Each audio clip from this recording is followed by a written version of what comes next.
Welcome to వితి news. లక్ష్యం సమాజహితం. నేను సోనిశ్రాజ్. ముందుగా హెడ్లైన్స్ చూద్దాం.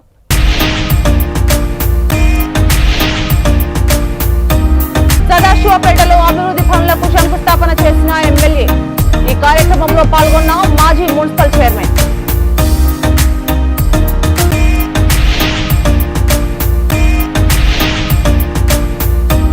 తెలంగాణ సమగ్ర అభివృద్ధికి జాగృతి రూట్ మ్యాప్. బీఆర్ఎస్ కాంగ్రెస్ ప్రభుత్వాల వైఫల్యాలపై నివేదిక.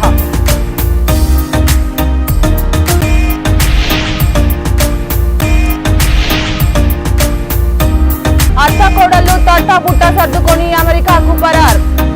అధిష్టానానికి స్థానిక కాంగ్రెస్ నాయకుల ఫిర్యాదు.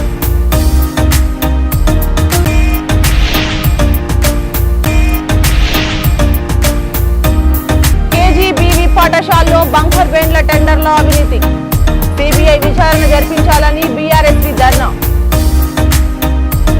ఇక డీటెయిల్స్ చూస్తే సంగారెడ్డి జిల్లా సదాశివపేట పట్టణంలో 3.5 కోట్లతో చేపట్టనున్న అభివృద్ధి పనులకు ఎమ్మెల్యే చింత ప్రభాకర్ శంకుస్థాపన చేశారు. ముందుగా 75 లక్షల రూపాయలతో సదాశివపేట కొత్త మున్సిపల్ కాంప్లెక్స్ ను శంకుస్థాపన చేశారు. అనంతరం 165 లక్షలతో ఎంఆర్ఓ ఆఫీస్ నుంచి జాతీయ రహదారి వరకు సెంట్రల్ మీడియం లైట్లకు శంకుస్థాపన చేశారు. 50 లక్షలతో జాతీయ రహదారి నుంచి సిద్దాపూర్ కాలనీ వరకు సెంట్రల్ లైటింగ్ ను ఎమ్మెల్యే చింత ప్రభాకర్, టీజీఐఐసి చైర్పర్సన్ నిర్మల జగ్గారెడ్డి కలిసి ప్రారంభించారు. ఈ కార్యక్రమంలో మాజీ మున్సిపల్ చైర్మన్ సత్యనారాయణ, శివరాజ్ పటేల్, పిల్లోడి విశ్వనాథం, చింత సాయినాథ్ తదితరులు పాల్గొన్నారు.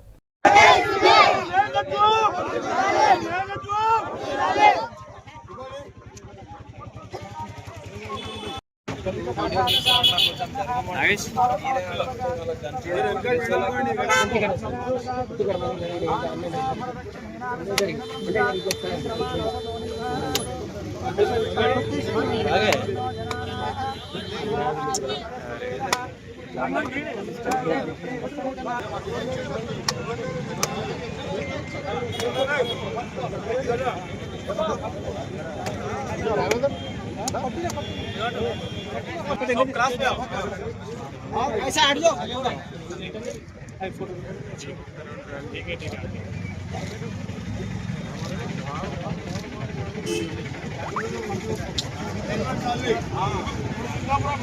మరి సెంట్రల్ లైటింగ్ 1 crore ఈ రోజు చేయడం జరిగింది.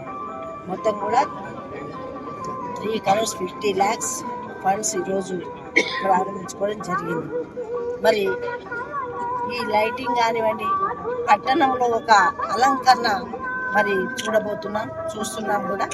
మరి ఇలాంటి అభివృద్ధి చేస్తున్న మన ప్రభుత్వం ఇక ముందు కూడా అభివృద్ధి కార్యక్రమంలో ఇంకా ముందు కూడా చాలా కార్యక్రమాలు చేయాల్సిందని ప్రజలందరూ తెలియజేసుకుంటూ, మరి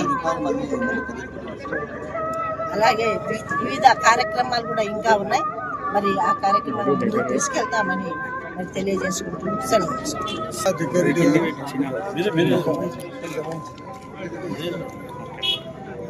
మాజీ మున్సిపల్ చైర్మన్లు, మాజీ కౌన్సిలర్లు, పుర ప్రముఖులు, ఈ వార్డుకి సంబంధించిన మహిళలు, మరి మిగతా ఇక్కడ హాజరైనటువంటి రైతులకి, మీడియా మిత్రులకి హృదయపూర్వక నమస్కారాలు.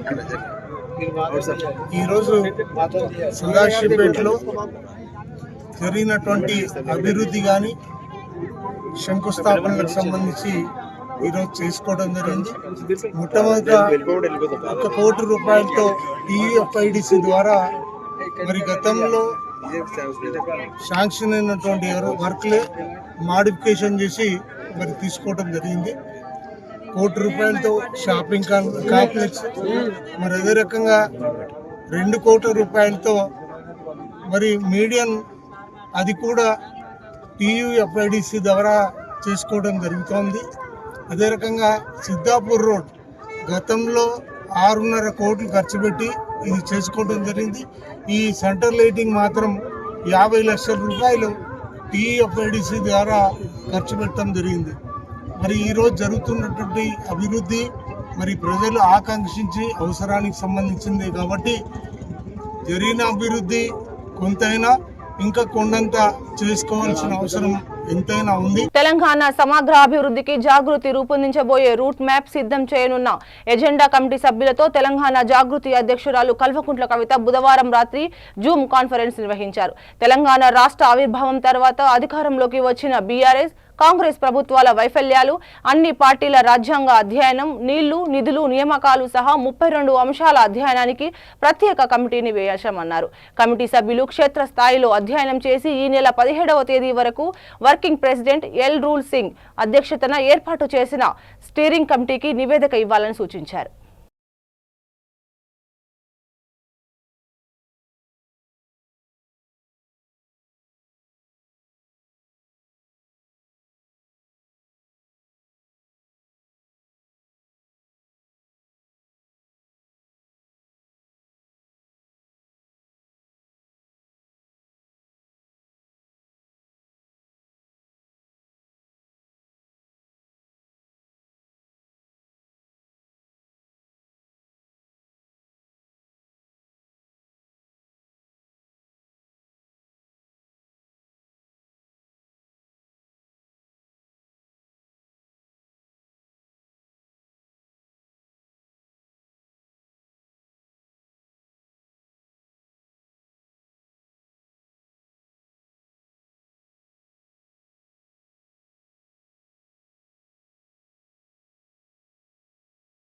స్థానిక సంస్థల ఎన్నికలు అవ్వగానే అత్తగోడళ్లు తట్టాబుట్టా సర్దుకొని అమెరికాకు వెళ్లిపోయారని పాలకుర్తి కాంగ్రెస్ ఎమ్మెల్యే యశస్విని రెడ్డి ఆమె అత్త ఝాన్సీ రెడ్డిపై స్థానిక కాంగ్రెస్ నాయకులు ఆరోపణలు చేశారు.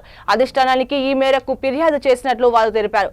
ఝాన్సీ రెడ్డి, యశస్విని రెడ్డిల పాలనతో ప్రజలు ఇబ్బందులు పడుతున్నారని, సిటిజన్షిప్ లేని ఝాన్సీ రెడ్డి అధిష్టానాన్ని మోసం చేసి వైస్ ప్రెసిడెంట్ పదవి తీసుకున్నారని ఆరోపించారు. ఝాన్సీ రెడ్డిని పదవి నుండి తొలగించాలని మీనాక్షి నటరాజన్కు ఫిర్యాదు చేసినట్లు విలేకరుల సమావేశంలో తెలిపారు. ఝాన్సీ రెడ్డి పరిపాలన బాగలేదని, వారి యొక్క మోనోయిజం, వారి యొక్క షాడోయిజం తోటి ప్రజలు ఇబ్బంది పడతా ఉన్నారని చెప్పి ఈరోజు మీనాక్షి గారికి మేము రిప్రజెంటేషన్ ఇవ్వడం జరిగింది. ఆ రిప్రజెంటేషన్ ను మీనాక్షి గారు బాగా స్పందించారు. వారికి మేము కృతజ్ఞత చెప్తా ఉన్నాం. ఎందుకంటే కాంగ్రెస్ పార్టీలో మరి ఇటువంటి పద్ధతి ఎక్కడ లేదు. మరి క్రమశిక్షణ లేని వ్యక్తులు, ఒక సిటిజన్షిప్ లేని వ్యక్తి ఈరోజు మా మీద మోనోపలి చేస్తా ఉన్నదంటే అది కరెక్ట్ కాదు. అధిష్టానాన్ని కూడా మోసం చేసింది. అధిష్టానం మోసం చేసి వైస్ ప్రెసిడెంట్ తీసుకున్నారు. ఆ వైస్ ప్రెసిడెంట్ పై కూడా న్యాయ విచారణ చేసి తక్షణమే వైస్ ప్రెసిడెంట్ తీసేయాలని చెప్పడం జరిగింది కాంగ్రెస్ పార్టీలో. ఎందుకంటే సిటిజన్షిప్ లేని వ్యక్తులకు మన బైలాలో లేదు, కాంగ్రెస్ బైలాలో వైస్ ప్రెసిడెంట్ ఇవ్వడానికి లేదు. సిటిజన్షిప్ ఉన్నదని చెప్పి కాంగ్రెస్ అధిష్టానాన్ని కూడా మోసం చేయడం జరిగింది. ఆ మోసాన్ని కూడా ఈ రోజు మీనాక్షి గారి దృష్టికి తీసుకుపోయినా ఎటువంటి జరగకూడదు. మరి ఎందుకు ఈ పద్ధతిలో జరుగుతా ఉన్నది, ఇంతమంది సర్పంచులు ఓడిపోవడానికి కారణం ఏందని చెప్తే వారికి చెప్పడం జరిగింది. అమ్మ, వారి ప్రవర్తన బాగలేదు, ప్రజల్లో ఉండట్లేదు. వాళ్ళు ఎలక్షన్లు కాగానే ఇద్దరు అత్తాకోడలు చదువుకొని అమెరికా వెళ్లిపోయారు. మరి ఈ రోజు ప్రజలకు ఏ కష్టం వచ్చినా చూసేవాళ్ళు లేడు. చూసే నాయకులను మమ్మల్ని అందరినీ అసమ్మతిగా, దయాకర్రావు ద్రోహులుగా చిత్రీకరిస్తా ఉన్నది. కేజీబీవీ పాఠశాలలో బంకర్ బ్యాన్ల టెండర్లతో 100 కోట్ల అవినీతి జరిగిందని బీఆర్ఎస్వి రాష్ట్ర అధ్యక్షుడు గెల్లు శ్రీనివాస్ యాదవ్ ఆరోపించారు. వెంటనే సిబిఐ విచారణ జరిపించాలని కేంద్రాన్ని డిమాండ్ చేశారు. Commissioner and director of school education కార్యాలయం ఎదుట బీఆర్ఎస్వి ఆధ్వర్యంలో ధర్నా నిర్వహించారు. కార్యాలయం ఎదుట బైఠాయించి నిరసన వ్యక్తం చేశారు. కేసీఆర్ హయాంలో 12,000 రూపాయలు కేటాయించి రూపొందించారని అన్నారు. కాంగ్రెస్ పాలనలో ఒక్కోదానికి 33,000 రూపాయలు కేటాయించాలని ఆరోపించారు. స్టీల్ ధర తగ్గించినప్పటికీ టెండర్లు కేవలం కమిషన్ కోసం పెంచారని తెలిపారు.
కాంగ్రెస్ ప్రభుత్వం రేవంత్ రెడ్డి గారి ఆధ్వర్యంలో ఈ రాష్ట్రంలో రేవంత్ రెడ్డి గారు విద్యాశాఖ నిర్వహిస్తూ ఉన్నారు. కేంద్ర నిధులైన సర్వశిక్ష అభియాన్ కింద ఈ రాష్ట్రానికి మంజూరైన నిధులు కేజీవీపీ పాఠశాలలో విద్యార్థుల కోసం బంకర్ బెడ్లు తీసుకోవాలనే ఉద్దేశంతోనే ప్రభుత్వం నిర్ణయం తీసుకోవడం జరిగింది. దానికోసం 160 కోట్ల రూపాయలను ఇవాళ కేటాయించడం జరిగింది. వాస్తవానికి 44,500 బెడ్ల కోసం ఒక్కొక్క బెడ్ కోసం గత ప్రభుత్వంలో కేసీఆర్ గారు ముఖ్యమంత్రి ఉన్నప్పుడు సోషల్ వెల్ఫేర్ కానీ బీసీ వెల్ఫేర్ డిపార్ట్మెంట్లో మోడల్ స్కూల్లో అన్నిటి విషయంలో ఒక్కొక్క బెడ్కు దాదాపు ఒక 12,000 రూపాయలతోనే 100 కేజీల బరువున ఒక బెడ్లను గత ప్రభుత్వం కేసీఆర్ గారి నాయకత్వంలో టెండర్లు మిలిసి ఈ రాష్ట్రంలోని చిన్న చిన్న పారిశ్రామికవేత్తలైన ఎంఎస్ఎంఈ కంపెనీలు నిర్వహిస్తున్న వాళ్ళందరినీ పిలిచి మాజీ ఇండస్ట్రియల్ మినిస్టర్ కేటీఆర్ గారు ఆ రోజు స్థానికంగా ఉన్న పారిశ్రామికవేత్తలకు లబ్ధి చేకూర్చాలనే ఉద్దేశంతో వాళ్ళందరికీ ఈ నిధుల ద్వారా వాళ్ళు జీవనోపాధి పొందాలనే ఉద్దేశంతో ఈ ప్రభుత్వ టెండర్లు వాళ్ళకు అప్పగించడం జరిగింది. దానికి ఒక్కొక్క బెడ్ కోసం 12,000 రూపాయలు మాత్రమే ఛార్జ్ చేసి నాణ్యమైన బెడ్లను ఆ రోజు గురుకుల పాఠశాల అన్నిటికీ సప్లై చేసిన చరిత్ర ఆ రోజు కేసీఆర్ గారి ప్రభుత్వంలో ఉండే. ఇవాళ రేవంత్ రెడ్డి గారు ముఖ్యమంత్రి అయిన తర్వాత కేజీవీపీ పాఠశాలలో పడ్డ విద్యార్థుల కోసం దాదాపు 43,000 బెడ్ల కోసం ఒక్కొక్క బెడ్ కోసం 33,446 రూపాయల ఛార్జ్ చేస్తూ ఇవాళ నిర్ణయం తీసుకోవడం వల్ల ఇవాళ ప్రభుత్వం మీద అదనంగా ఒక్కొక్క బెడ్ మీద 20,000 రూపాయల అదనపు ఛార్జీలు వేసి కొంతమంది వాళ్ళ కాంట్రాక్టులకు లబ్ధి చేకూర్చడానికి ఇవాళ రాష్ట్ర ప్రభుత్వం ఇవాళ నిర్ణయం తీసుకున్నది. కాబట్టి వెంటనే ఆ టెండర్లను రద్దు చేయాలని చెప్పి ఇవాళ మేము డిమాండ్ చేస్తూ ఉన్నాం. పేదల పన్నుల మీద వసూలు చేసిన ఈ నిధులను వాళ్ళ సొంత అవసరాల కోసం వాళ్ళ నాయకులకు కాంట్రాక్ట్ ఇచ్చుకోవడానికి రేవంత్ రెడ్డి గారు కేజీబీబీలో ఈ బంకర్ బెడ్లు కుంభకోణం చేయడం జరిగింది. కాబట్టి తానే ముఖ్యమంత్రిగా నిర్వహిస్తున్న ఈ శాఖ కాబట్టి నైతిక బాధ్యత వహిస్తూ రాజీనామా చేయాలని చెప్పి డిమాండ్ చేస్తూ ఉన్నాం. ఎవరైనా ఆనాడు కేసీఆర్ గారి ప్రభుత్వంలో 100 కేజీల ఒక్కొక్క పేటు 100 కేజీలు ఉంటే ఇవాళ రేవంత్ రెడ్డి గారు కేజీవీపీలో విద్యార్థుల కోసం ఏర్పాటు చేసిన బంకర్ బెడ్లలో పాట 75 కేజీలు. వరంగల్ చౌరస్తాలో ఒక వివాహిత కత్తితో హల్చల్ చేసింది. భర్త వివాహేతర సంబంధం పెట్టుకున్నాడని కత్తితో దాడికి యత్నం చేసింది. భర్త దుకాణం ముందుకు అకస్మాత్తుగా కత్తితో వచ్చి తనకు రావాల్సిన ఆస్తితో పాటు పిల్లలను తనకు ఇవ్వాలని హల్చల్ చేసింది. భార్య నుండి తప్పించుకునేందుకు తన జ్యువెలరీ షాపులో దాక్కుని భర్త 100కి డయల్ చేశాడు. పోలీసులు వచ్చి యువతి చేతిలోని కత్తిని లాక్కున్నారు. దాంతో వివాహిత జ్యోత్స్న రోడ్డుపై బైఠాయించి నిరసనకు దిగింది. తన భర్త శ్రీకాంత్ అక్రమ సంబంధం పెట్టుకొని తనకు విడాకులు ఇస్తున్నాడని ఆరోపించింది. భర్త శ్రీకాంత్ విడాకుల కోసం కోర్టుకు వెళ్లాడు అని పోలీసులు వివాహితకు నచ్చచెప్పి యత్నం చేశారు.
జీవితంతో ఆడుతాడు. ఖచ్చితంగా నా లైఫ్ నాకు రావాలి, నా ఆస్తి రావాలి, నా పిల్లలు రావాలి. వాడు సెకండ్ మ్యారేజ్ చేసుకున్నాడు, నన్ను టార్చర్ చేస్తాడు. నాకు ఎక్కడ షెల్టర్ లేదు, ఏడే షెల్టర్ అన్ని చూపెట్టి రైట్ వచ్చి పెడుతున్నా అంతే. టీవీ 9కి పోవాలి, కంపల్సరీ పోవాలి. వాడు నా ప్రాపర్టీస్ నా గోల్డ్ అక్కడ పెట్టుకొని నా మీద తప్పుడు కేసులు పెడుతున్నాడు. అంత అందరినీ రైతు పక్కంట, నేను శ్రీకాంత్ గారిని పక్కంట, బావన లంచే పక్కంట. దానికి మొగుడున్నాడు, ఇద్దరు కొడుకులు ఉన్నారు. అది వదిలిపెట్టి నా లైఫ్ తోటి గేమ్ ఆడుతున్నది. అది ఖచ్చితంగా వాళ్ళిద్దరిని ఉరిశిక్ష తీయాలి, ఖచ్చితంగా ఉరిశిక్ష తీయాలి. వాళ్ళు నాకు, నా పిల్లలకి న్యాయం జరగాలి. నా పిల్లలు నా దగ్గర ఉండాలి. ఈ ఫ్యామిలీ కోర్టుకి వెళ్తున్నా, అన్ని నా మీద తప్పుడు కేసులు పెడుతున్నాడు. వాడు ఉరిశిక్ష పడాలి, వాడికి ఖచ్చితంగా ఉరిశిక్ష పడాలి. వాడు నాకు వద్దు. నా బంగారం, నా పిల్లలు నా చేతికి రావాలి ఖచ్చితంగా. ఉత్తర తాడు లేకుండా చేసిన వాడు. కట్టుకున్న భార్య నేను సవుతుందని సవితి ఫోన్ పెట్టిస్తాను అందరూ. నాకు ఎక్కడ షెల్టర్ లేదు, రోడ్డు మీద బ్రతికైంది. ఏం చేసుకుంటారో చేసుకోండి. వాడు శ్రీకాంత్ వాడు, వాడు లంచ కొడుకు, దొంగ వాడుకో. వాడిని చంపుతా నేను చస్తా, ఇంతే.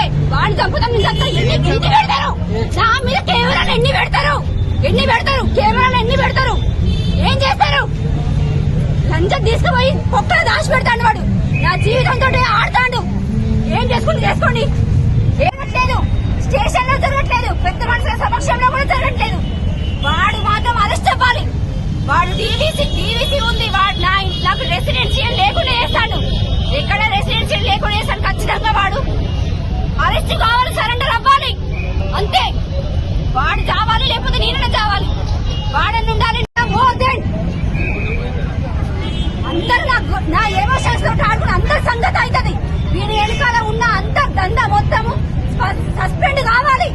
వీడు లంచాలు ఇస్తాడు, నన్ను అవమానపరుస్తాడు, నా మానభంగాలు తీస్తాడు వాడు.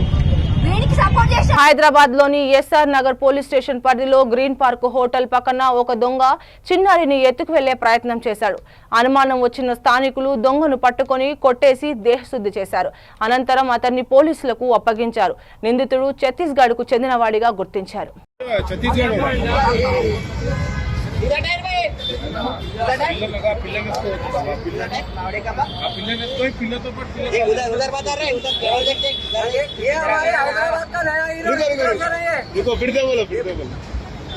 ये हमारे हैदराबाद जल्दी करो, ये हमारे हैदराबाद का हीरो है। खाली छोटे छोटे बच्चों को किडनैप करने का सालों का सिंडिकेट है। ये साले जाम ही दिखे, या तो कंप्लेंट करो ना तो जगह पे मारो सालों को। ये 5 जनों का सिंडिकेट है बोल के बोल रहे हैं। ये वीडियो को पूरा वायरल करो इसको। ये छोटे बच्चों को ये करने वाले बच्चे हैं लोग। ये 5 जने हैं या उससे भी ज्यादा है बोल के बोल रहा है। जहाँ पे पकड़े वहाँ का ही रहता है बोल के बोल रहा है। छोटी बच्ची 10 साल की बच्ची को किडनैप कर रहा था बेगमगंज ग्रीन लाइन रोड के ऊपर। आवाज बंद कर भाई, मेरे पापा बोल रहा है रुक पे बात कर रहे ना भाई। अपने अपने बच्चियों को जरा संभाल के रखो भाई। ऐसे शैताना बहुत फिर रहे यहाँ पे। ये जितना होगा उतना वायरल करो। पुलिस वालों को फोन करके आधा घंटा हो गया, अब तक वहाँ से कोई रिस्पॉन्ड ही नहीं है। नहीं, ये भयंकर है, ये बहुत बड़ा स्कैंडल है। ये गिरता भी नहीं, भाग के डाले अगर तो वो दिनों का और एक रस्सी है। अरे इसकी हाथ की रस्सी है, इसकी हाथ की रस्सी है। अपने ये प्लेट लेके जब आ गया तो डुप्लीकेट भाग जा रहा है। डुप्लीकेट 4-5 लोग का बोल रहे हैं। 4-5 लोग पूरे ग्रुप में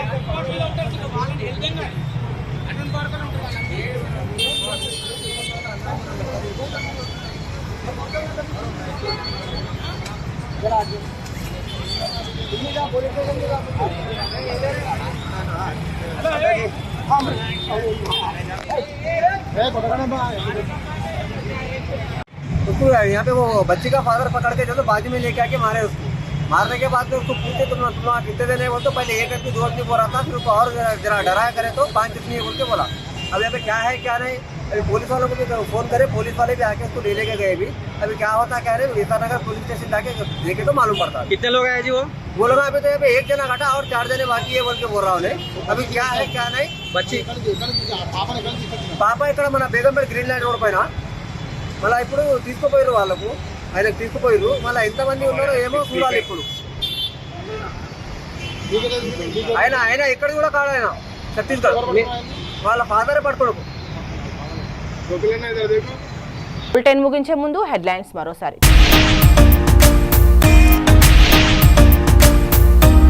సదాశివపేటలో అభివృద్ధి పనులకు శంకుస్థాపన చేసిన ఎమ్మెల్యే.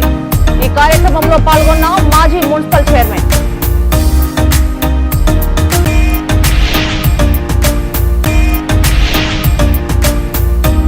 తెలంగాణ సమగ్ర అభివృద్ధికి జాగృతి రూట్ మ్యాప్. బీఆర్ఎస్ కాంగ్రెస్ ప్రభుత్వాల వైఫల్యాలపై నివేదిక.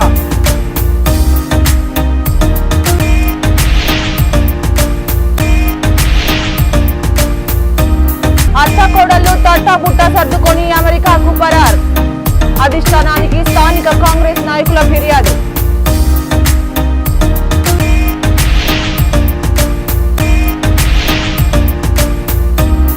కేజీబీవీ పాఠశాలలో బంకర్ బెండ్ల టెండర్ల అవినీతి.